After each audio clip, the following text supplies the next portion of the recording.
शरणं गच्छामि धर्मं शरणं गच्छामि बुद्धं शरणं गच्छामि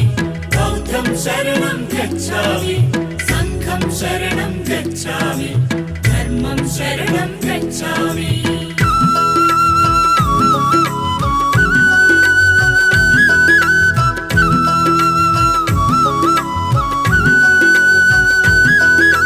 కపిలవస్తు నగరం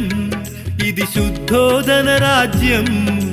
మాయా కడుపున జననం ఇది మానవ జాతికి వరము ఈ భువనంపై ఓ బుద్ధుడు తన పేరే సిద్ధార్థుడు బుద్ధం శరణం గచ్ఛామి బౌద్ధం శరణం గచ్ఛామి సంఘం శరణం గచ్ఛామి